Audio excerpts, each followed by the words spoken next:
Did you know that the Smithsonian once collected over 200 brains in a twisted attempt to prove that white people were the superior race? Or that the largest attempt to escape from slavery in American history happened right there on the wharf, only for a traitor to ruin the entire plan? Or that Native American artifacts were found on the lawn, indicating that they once had a home in the exact location that the White House stands today. My name is Khalil Green, and I've spent thousands of hours researching and sharing creepy, crazy, and covered-up stories from American history. Stories that reveal shocking truths about how our country was formed. In 2024, I even won a Peabody Award for making a TikTok video series about the hidden history of New York City. Now, I've teamed up with National Geographic to uncover more of these stories in cities throughout America. This is Hidden History. Today, we're headed to Washington, D.C. As the capital of the United States, D.C. is the seat of American power, and it's a home to towering monuments that serve as a symbol of freedom and democracy. But from the hands that built these iconic landmarks to the victims of the horrible experimentation that took place in the city's most respected institutions, here are 5 stories that reveal a side of Washington, D.C. that's rarely seen but impossible to ignore.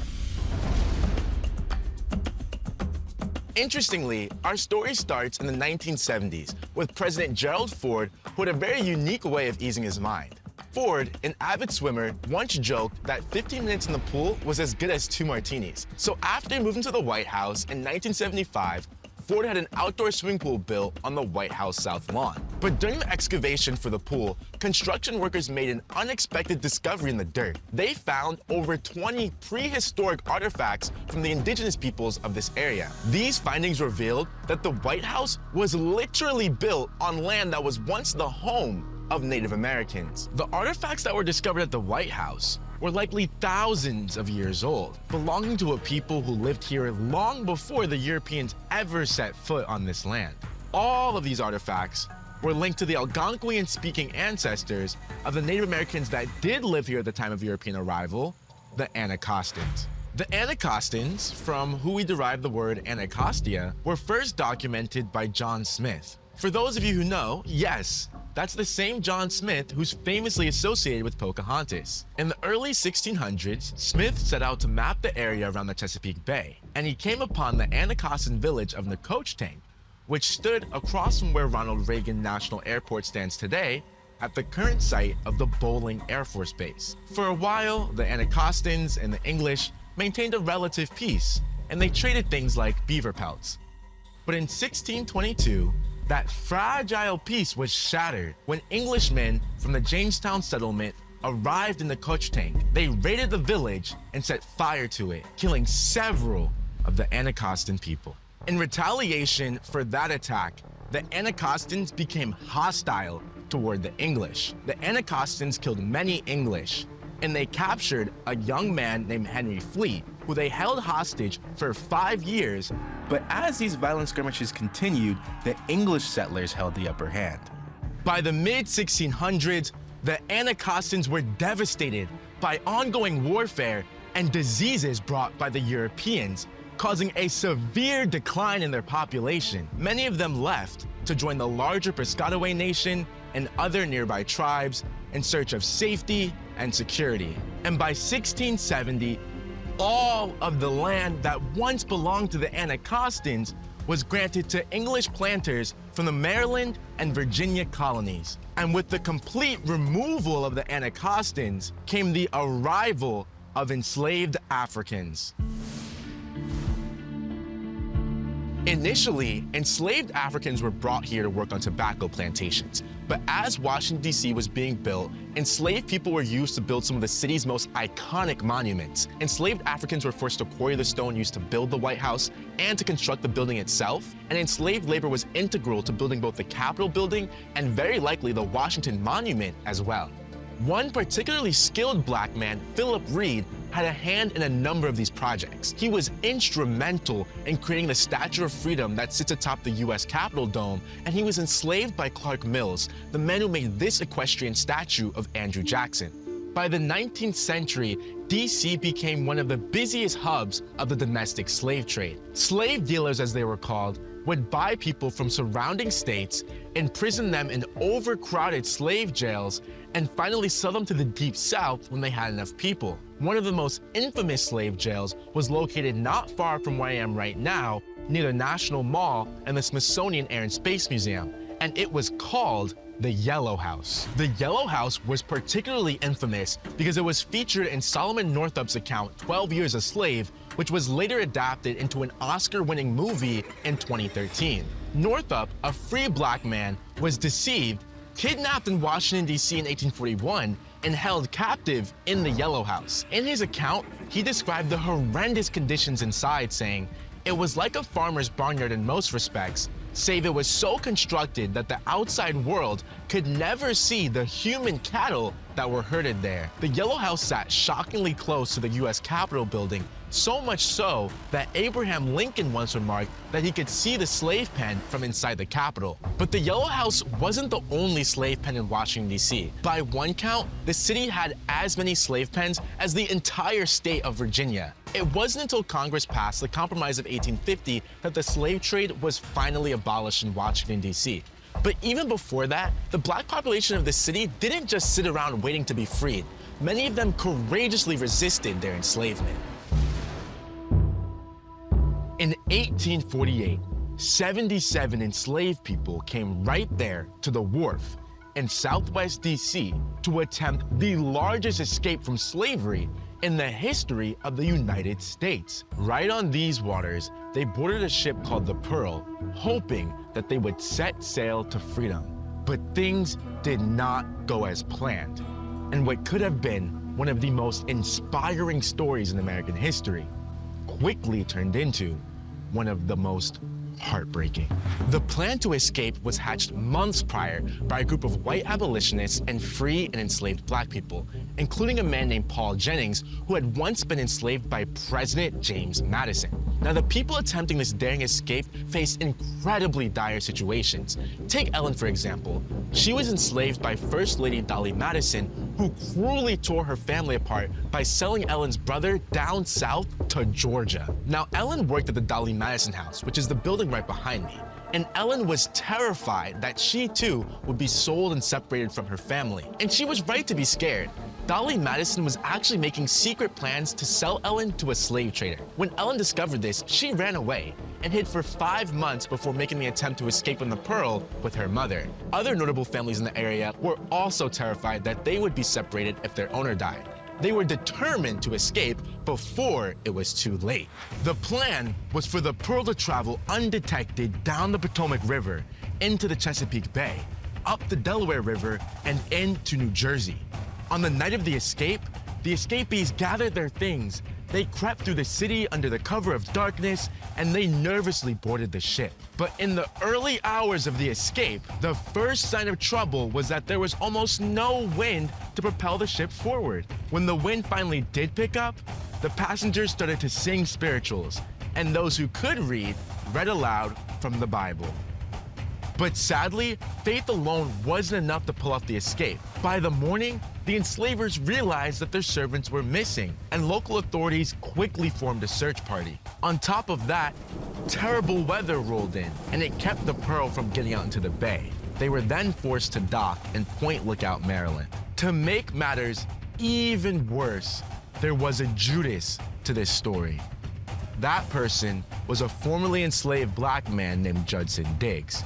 Now, Diggs was the man who directed the white enslavers to where the Pearl was. Stories differ on his motives, but according to one version, he was furious after a woman who was among those who attempted to escape on the Pearl rejected his marriage proposal. 30 white men set sail on a ship called the Salem, and it didn't take long for them to catch up with the Pearl. When they got there, they were armed, and they were ready for confrontation. Now, the black people on the Pearl were gonna fight back, but as they were unarmed, a white abolitionist who was with them convinced them all to peacefully surrender. They were towed back to Washington, D.C., and when the passengers arrived, they were met by mobs of pro-slavery white people who were seething with rage. One man even approached the abolitionists who helped them escape and cut his ear. For days, the crowds gathered and rioted in anger against the fugitives. Eventually, slave traders swooped in, buying many of them and selling them to the Deep South, to places like Georgia and New Orleans. The captives ended up facing their worst fear. They were separated from their family. But the aftermath of the Pearl incident wasn't entirely grim.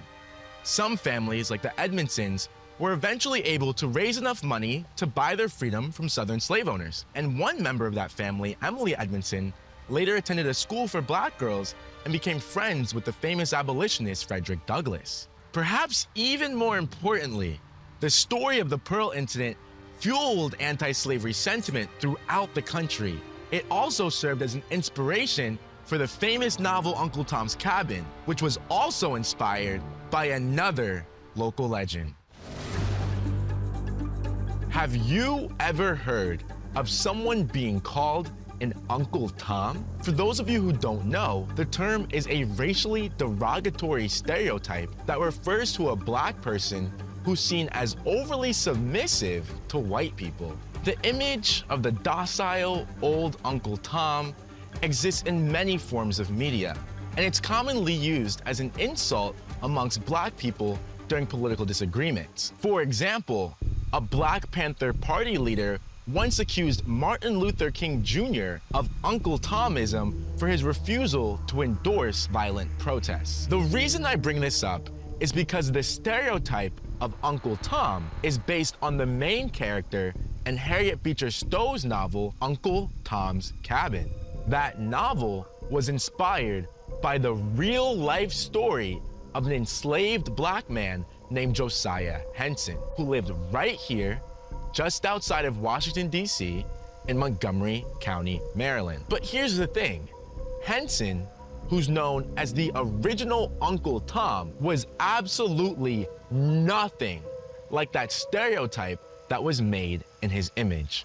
Josiah Henson was born in Maryland, and one of his earliest memories was of his father trying to defend his mother when their enslaver tried to sexually assault her. For his bravery, Josiah's father was brutally beaten, had his ear cut off, and was sold to the Deep South, never to see Josiah or his family ever again. Josiah grew up on a plantation of an enslaver named Isaac Riley, where I'm sitting right now. As an adult, Henson worked tirelessly to raise enough money to buy his freedom, but his enslavers swindled him and tried to tear his family apart by selling Josiah Henson down to New Orleans. By 1830, Josiah Henson had had enough. He devised a daring plan to escape north to Canada with his family. With the help of the Underground Railroad, they traveled over 600 miles and finally found freedom in the north. When his family was finally safe and settled, Josiah Henson didn't stop there. He made the dangerous journey back to the United States multiple times, helping an estimated 118 enslaved black people escape to freedom. To put that into perspective, Harriet Tubman, who's more famously associated with the Underground Railroad, helped about 70 people escape. In Canada, Henson helped establish a settlement for freedmen in Ontario. That settlement served as a place of education and refuge for escapees, and it was also the new final stop on the Underground Railroad. In 1849, Josiah dictated his life story to an abolitionist who turned it into a book called The Life of Josiah Henson, formerly a slave, now an inhabitant of Canada, as narrated by himself. Henson's story was so internationally famous that he garnered a personal audience with the Queen of England. Author Harriet Beecher Stowe read Josiah's story and was inspired by it when writing her own famous abolitionist novel, Uncle Tom's Cabin.